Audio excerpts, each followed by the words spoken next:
Good morning, everybody. This is Margaret with Alabama Prepper. Let me get my camera a little bit better situated here. It's kind of loose. Hello, everyone. Hope everyone is having a good day. I'll have to apologize for not having a video on anytime sooner. It is just really hectic around my house these days.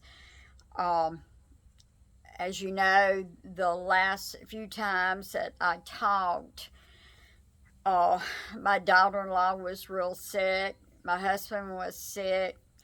We were going through the divorce thing with my grandson. We hadn't been able to see our great grandbaby since February. Well, actually, the last of January. Uh, his wife is living in Florida now. He lives in Alabama. So she wanted the divorce in Florida, done in Florida, and he wanted it done in Alabama. So finally, October the 1st, they had a hearing, and the judge uh, made him have it in Alabama. Since he was the first one that signed the divorce or put in for the divorce, well, they sent everything back to Alabama, which was a blessing. We have had my grandbaby 2 weekends now since the divorce, so we had not got to see him um, since January. The divorce is not final. I don't know. I don't know what the outcome is going to be, but at least we are able to see the baby. He's 5 years old now. He's not really a baby. The daughter-in-law is still having a lot of problems. She has to trach. She just got out of the hospital yesterday. She came down with double pneumonia. She was very sick. Uh, but anyhow, she got out of the hospital yesterday. She's having these attacks that she's having. She's having them now about every 10 days. Um, it's been hard trying to get a doctor that knows about what's going on with her, but finally she has a video chat with a doctor out of Jacksonville, Florida, on December the 10th. And then they will go to Jacksonville December the 31st for tests for her. And then my husband, as you know, if you watch my previous videos, that my husband was real sick. Back in February, he came down with shingles in his head and all over the side of his eye. He came down with the shingles, and they were horrible. I mean, just horrible. And then in April, he got a bleed.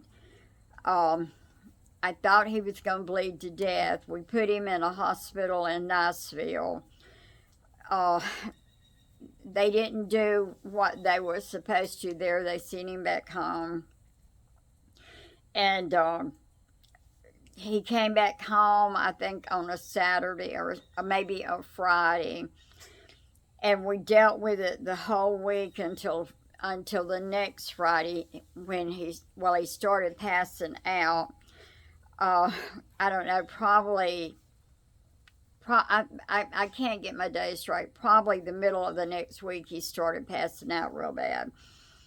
Well, then on Friday he was still passing out, but we couldn't get him to come to.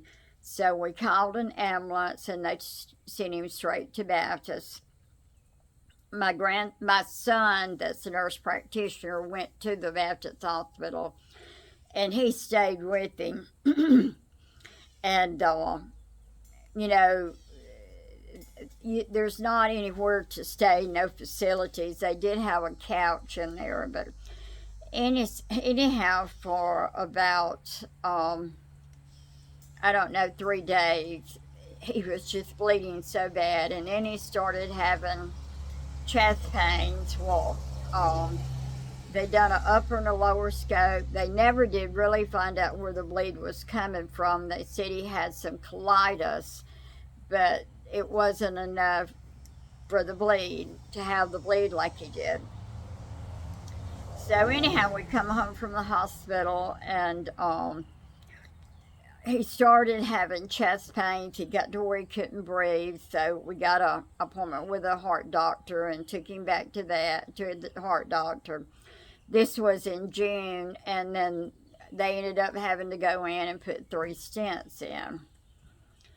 So, we had a pretty rough summer. But my husband could not get back to himself. He wasn't passing out, but he can't do anything. He can't walk very far. We got an appointment with a neurologist because he doesn't have any strength in his legs. He if he stands for a long time, he has to squat because his legs give out on him. So anyhow, the neurologist, they started doing tests on him. It took about a month for him to do the tests. They done scans of his head, just, a whole bunch of tests. So anyhow, around the last of September, the neurologist called us and told us they had all the tests in, and they needed us to come in. Well, we knew about 5 years ago that he had had a stroke, but he had had 2 strokes, and we don't know when he had the second one. But anyhow, it showed that there had been 2 previous strokes that he had, and he had a lot of scar tissue. But the bad thing they found was that he had aplastic buildup in his arteries, in his head. And what this is caused from,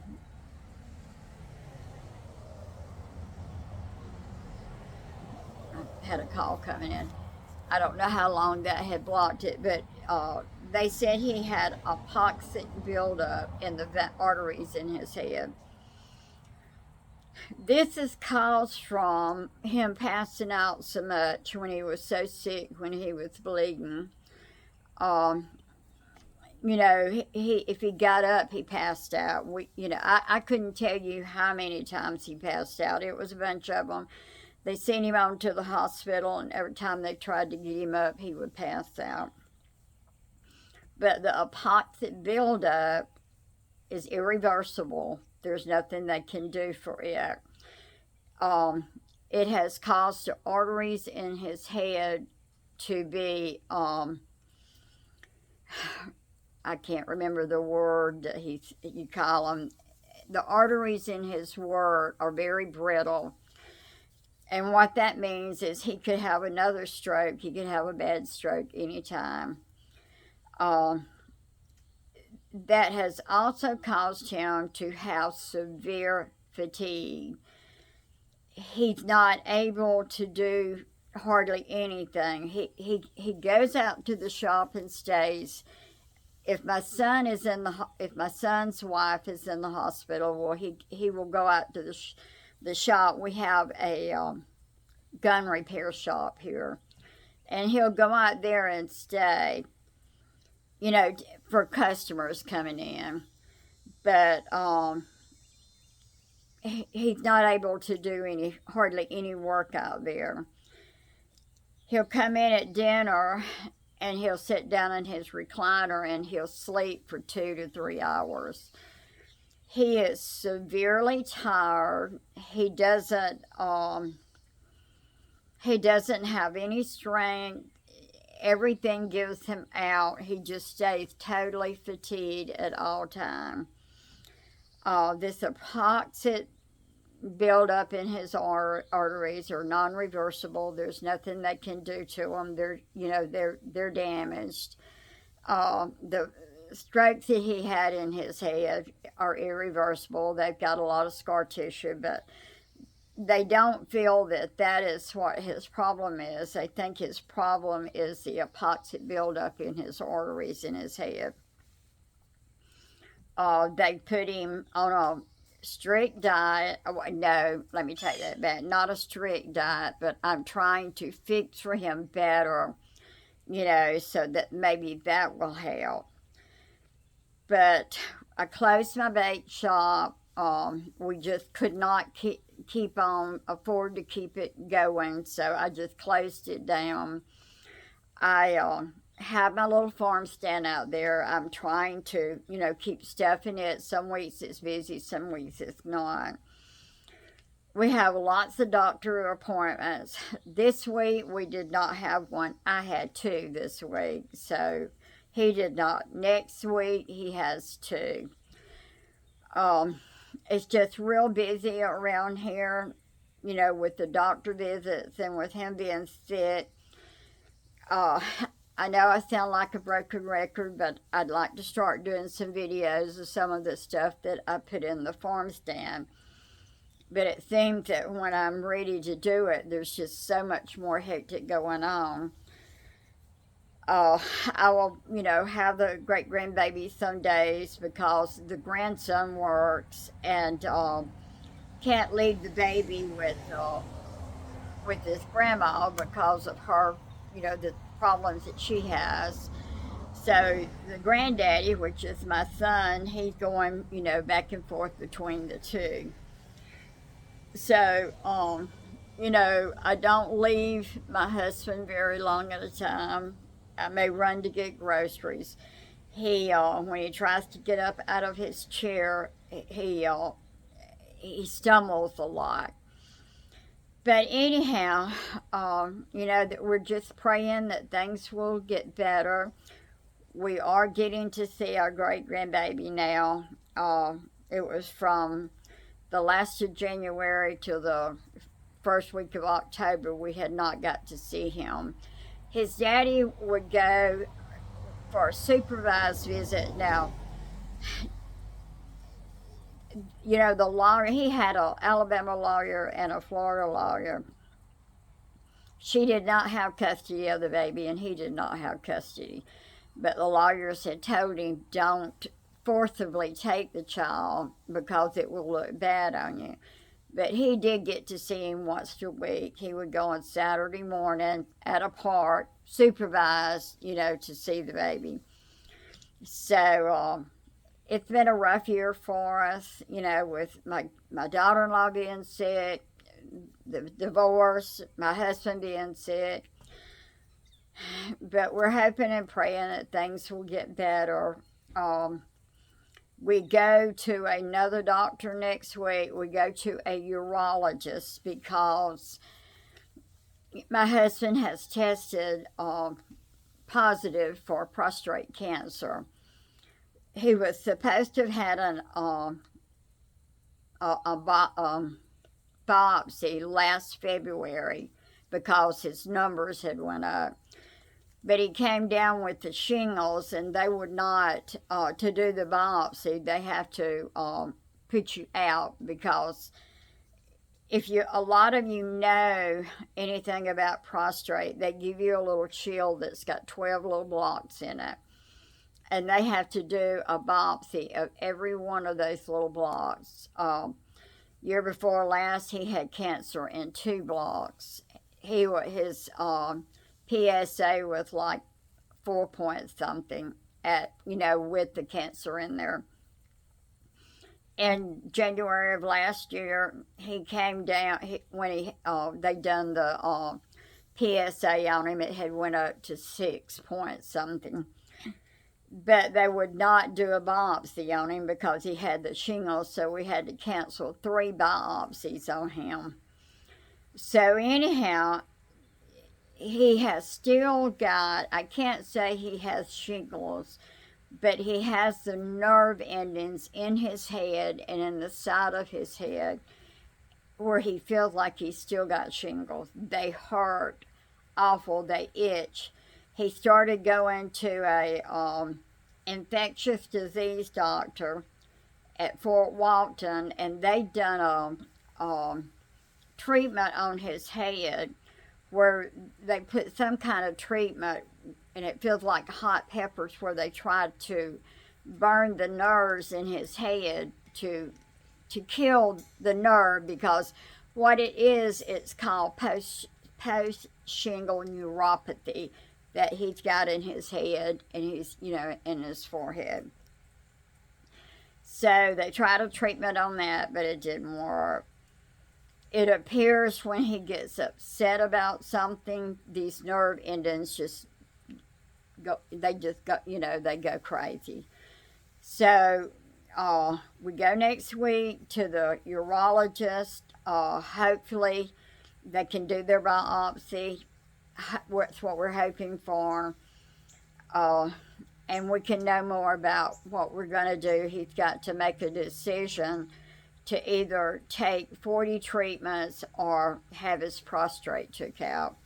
So I think at this time, if they'll go ahead and do the surgery, he's going to go ahead and do that, because he's in no shape to have 40 chemo treatments or radiation treatments. So we're still dealing with that. But, I just ask each and every one of y'all to pray for our family. It has been a rough year for us this year. It's not over by no long shot. We still got to go through all this prostrate stuff with my husband. He's very weak. We just,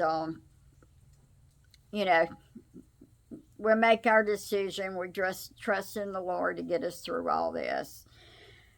But anyhow, I just wanted to come on here and do an update, let you know where we're at right now and what we're dealing with. Trying to get him well where he will feel better. As far as the head doings, there's nothing can be done about that. But anyhow, just wanted to give you an update. Thank you for all my subscribers. Thank you for all the wonderful comments. It's just busy here. And I apologize for not doing an update, and it's probably 2 months. But anyhow, we're going to get through this. But I just want to thank you. Thank you for all my subscribers, all my new subscribers. It's a blessing, and I hope to get back where I will be able to do more YouTube. Thank you all so much, and you have a blessed day.